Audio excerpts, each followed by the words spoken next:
Now we have to talk about Tupac, which I wasn't committed to, but then I watched the doc. So Didn't know you were getting that.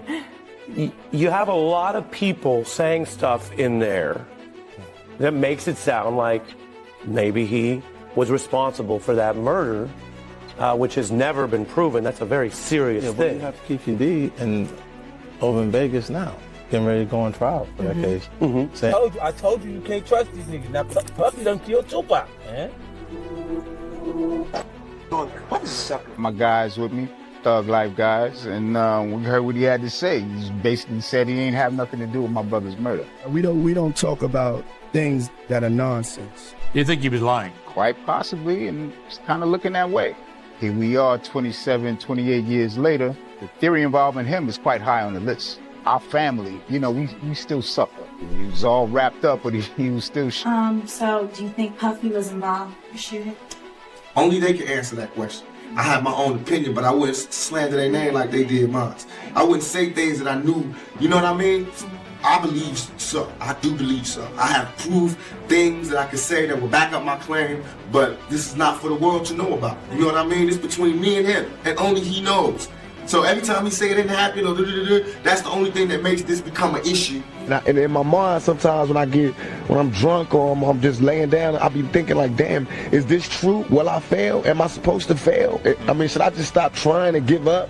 But then I'll be like, nah, hold on. That's exactly what they waiting for me to do, is to just say this is too much, I can't take it and give up. So now it's a fun little game that I cry at sometimes, I laugh at sometimes, I smile, I have good times and bad times, but it's a game. It's this game of life. Do I win or do When 50 Cent publicly revisited Tupac Shakur's death, a long silent conversation across hip-hop was reignited. He didn't make accusations, but his words echoed what the streets had whispered for decades, questions that were never truly answered. Known for moving carefully, 50 Cent choosing to speak now mattered because of the moment. In a culture where silence often equals survival, what does it say when a veteran finally quite breaks it? possibly, and it's kind of looking that way.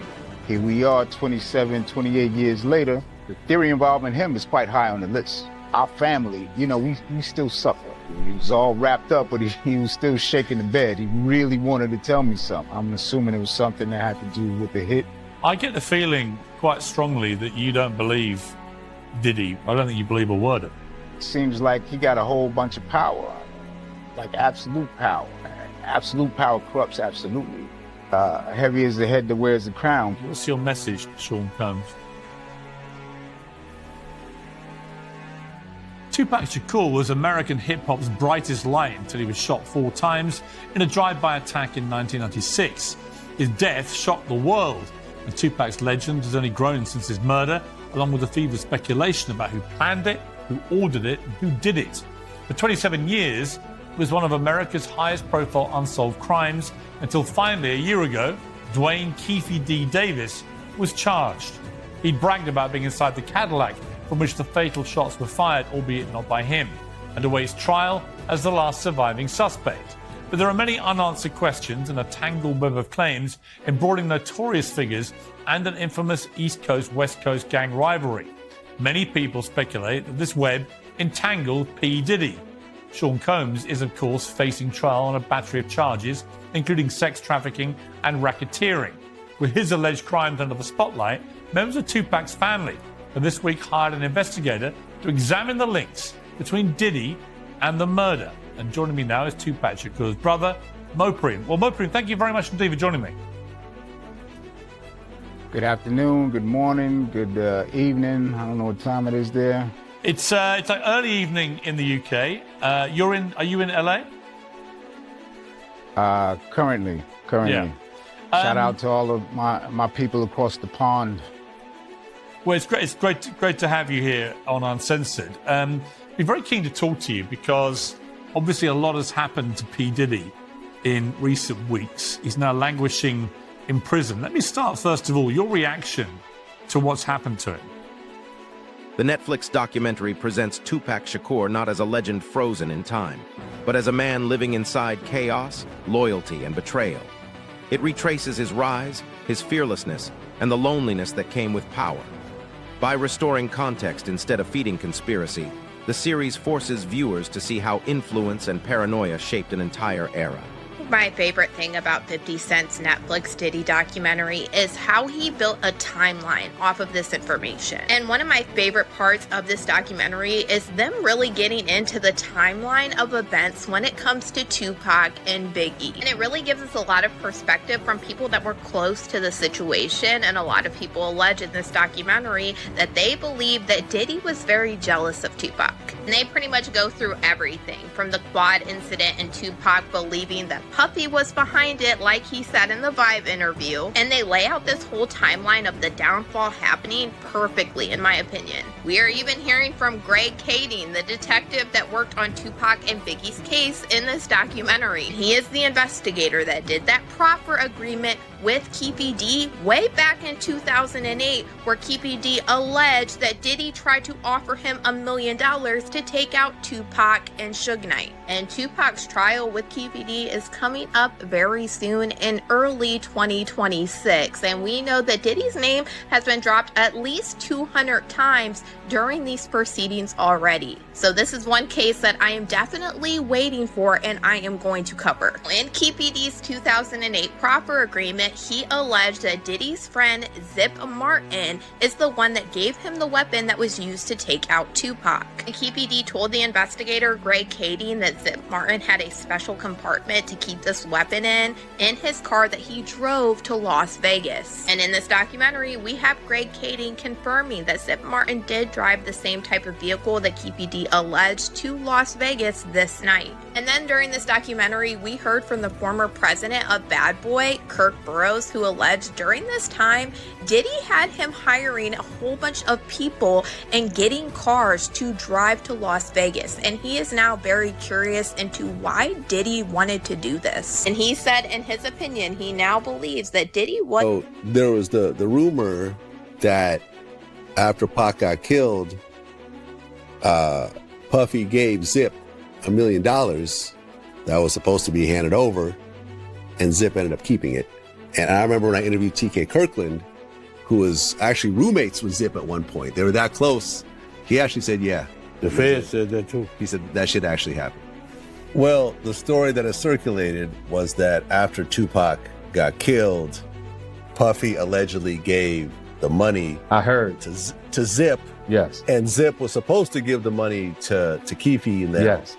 But he never gave the money to him. But thank God he never gave him the money, right? Think about it. If he gave the money, Puffy will be in prison now, money for hire, a murder for hire.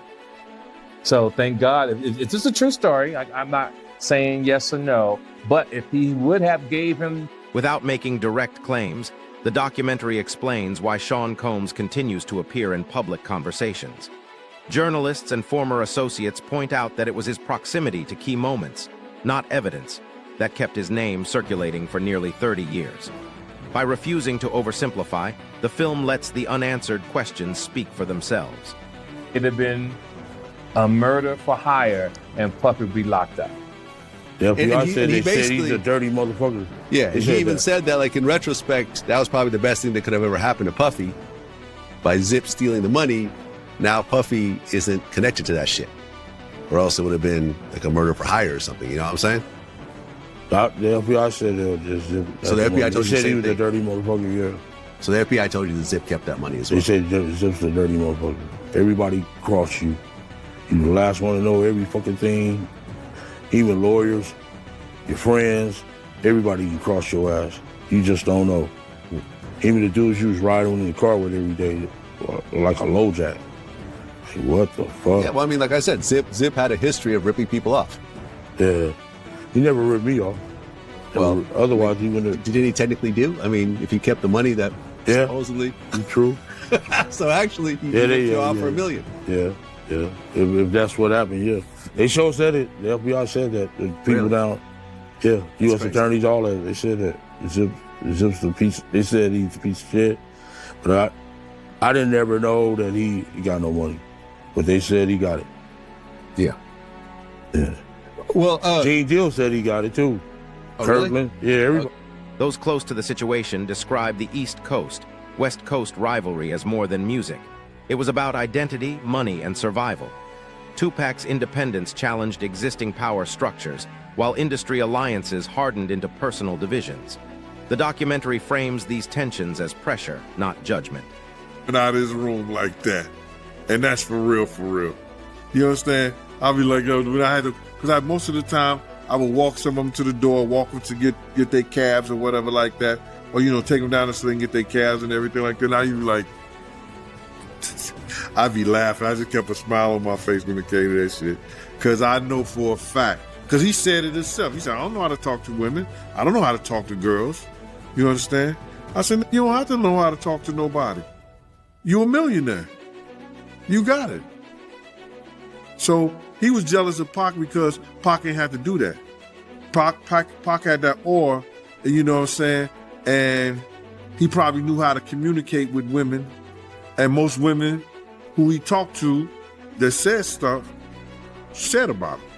You understand? Like, and we talk about the whole incident of the Quad Studio shit. Like in the documentary, they was talking about that, right? You know what I'm saying? They talked about the Quad Studio shit. But they didn't mention the fact, and they left it out, that Big and Siege did not know that Puff and Andre Harrell was in Jimmy Henchman's office the day Pac got killed. I mean, the day Pac got shot at Quad Studio. Let me repeat that again so it don't get mixed up in the whole thing. They did not mention that Andre Harrell and Puff Daddy and Jimmy Henchman were all in the office together. Puff was on the office because he was trying to spy on Big them, because Big was writing the Junior Mafia stuff and Puff had his publisher. I told this to a couple of people before, I said it before, and you got people that's running with it like they knew the story in the whole 9 yards. You understand? They'll lie and you ask them, how do you know that? Who told you? They couldn't even tell you that. They'll tell you some lie, they did some kind of investigation, but it didn't happen like that. You understand? Puff was there to spy on Big because he had owned Big Publishing. And Big had turned around, and the same people who helped Puff get Big Publishing told Big. Tupac's family speaks with fatigue, not certainty. Decades later, they are still waiting for a process they can trust, questioning why certain names are discussed publicly but never addressed formally. Their frustration highlights a painful reality. Unresolved cases don't disappear. They grow heavier with time. It's serious like that when I don't come to Puff like that. You understand what I'm saying? Every time I told Puff something was about to happen, it happened. You understand? We had a party with ODB now. And at Luke's club, yo Puff, they about to start shooting up in this joint. How you know, Gene? Bruh, I know. In your opinion, man, do you think Biggie would still be alive if Puffy would have listened to you? I think, in my opinion, Big wouldn't have got killed that night. To say if he was still being alive, I don't know that. I don't have a time clock on somebody's life. And we know, nobody knows. God, it comes to death comes like a thief in the night, man. We don't know what's going on and when it's going to happen.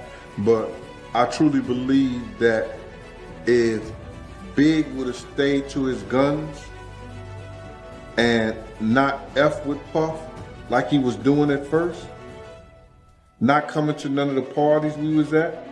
Did you hear what Lil C said? We wasn't even messing with Puff. We was doing our own thing. If they would have stayed with doing their own thing, maybe be still alive. Because Big was a big star. Show me one picture out in LA, since they was going to all kind of clubs and all kind of spots and all kind of restaurants, that somebody got him with him. Did somebody got those pictures with him?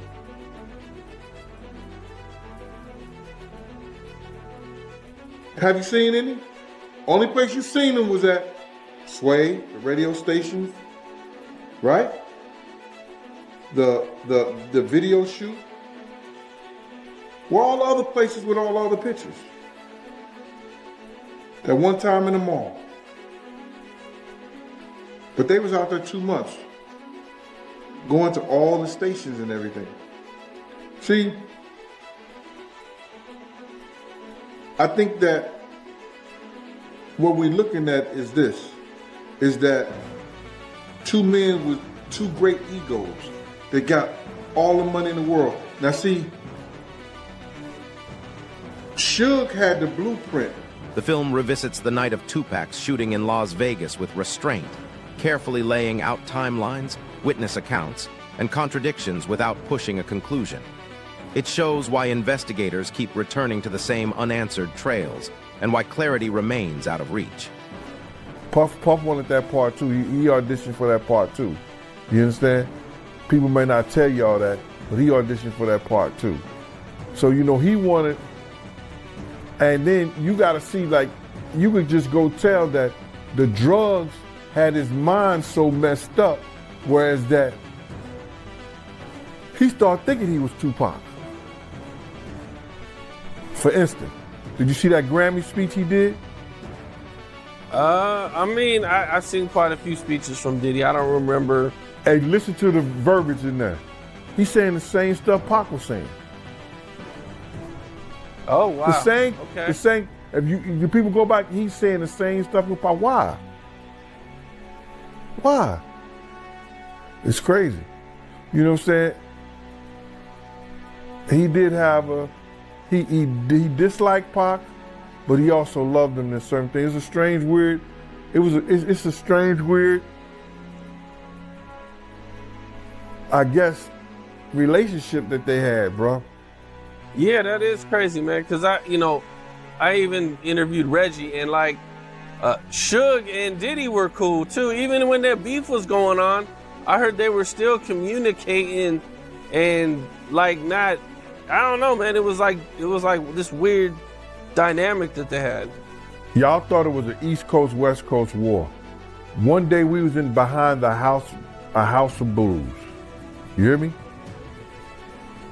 We was driving through there. We had a reporter in the car. He was either from Billboard or he was from, what's that other big magazine?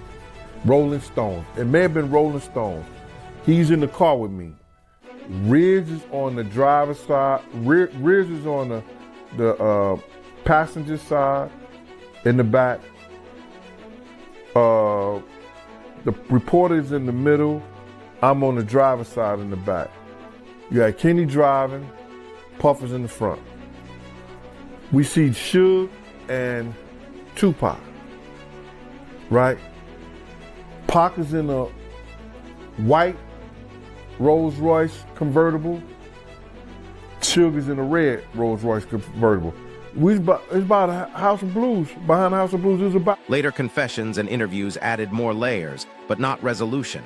Some stories conflicted with earlier statements. Others introduced new motives without solid confirmation. Like the Twilight Zone, because it's like some evil, unstoppable shit that it just won't let me go. It's just got his hands on me and it just want to see me fail. And in my mind, sometimes when I'm drunk or I'm just laying down, I'll be thinking like, damn, is this true? Will I fail? Am I supposed to fail? I mean, should I just stop trying and give up?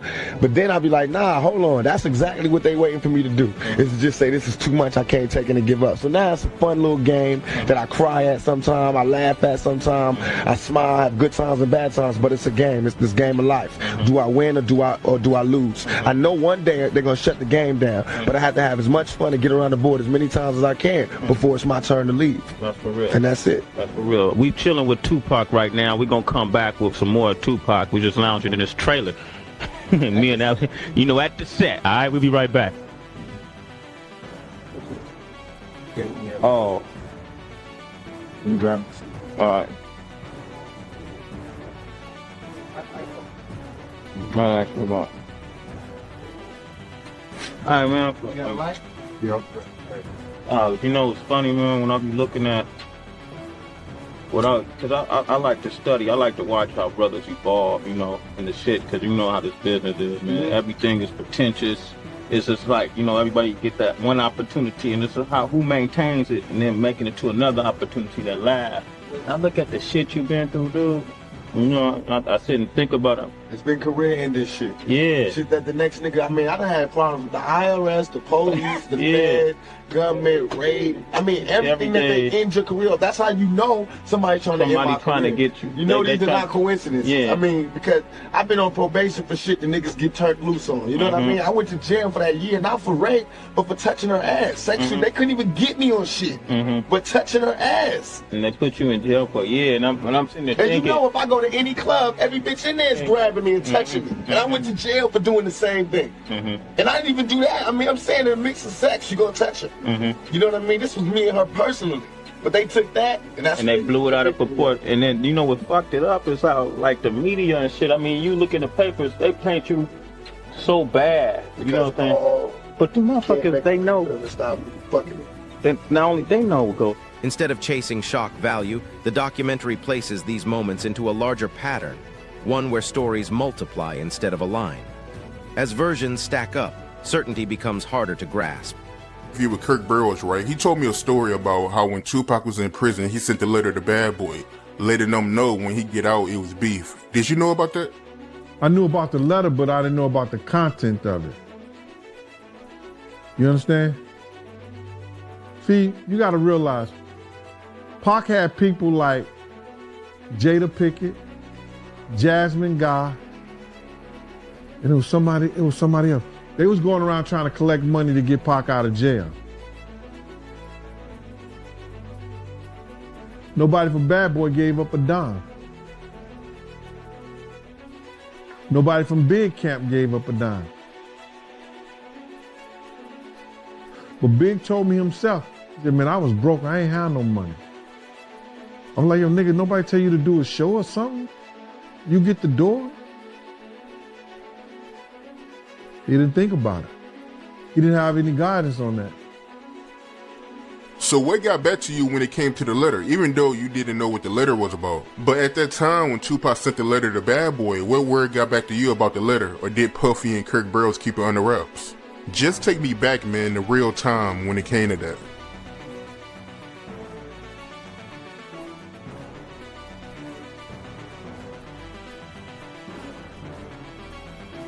At the time, brother, let me just say, the work that I did, my computer, all I have to do is know a person's DIN number at the time. You see the letters go out? Do you understand that? You don't see the content, you see the letters. You see the letters that come in. You see the visitors, the people who call, and the calling log. I had privilege to that information. One of the most haunting sections focuses on Tupac's final hours. Attempts to communicate cut short by medical tubes. Family members recall the unbearable weight of decisions made without clear answers. Now, when I heard about the letter, I went to look at the log. Because anything that goes out, they keep a record of it. Anything that comes in, they keep a record of it. You can't see the content of it, but you know that it happened. So I knew it to be true when it came out.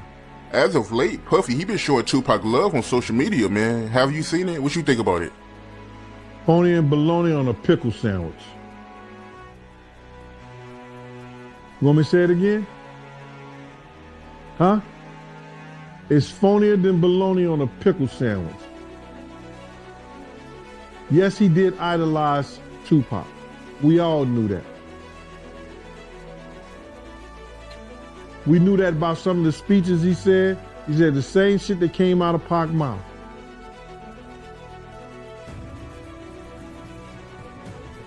But he didn't like him.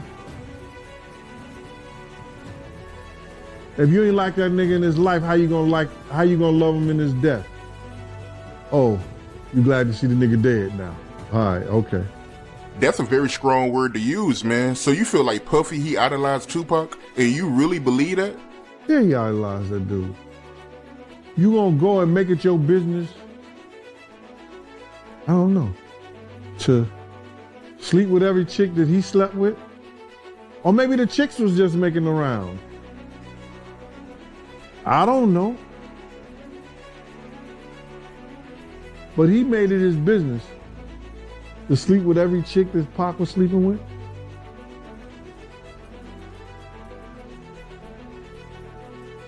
Pac was the first one that came out with that yellow and black Versace shirt. What Puff go do? I want that same shirt right there.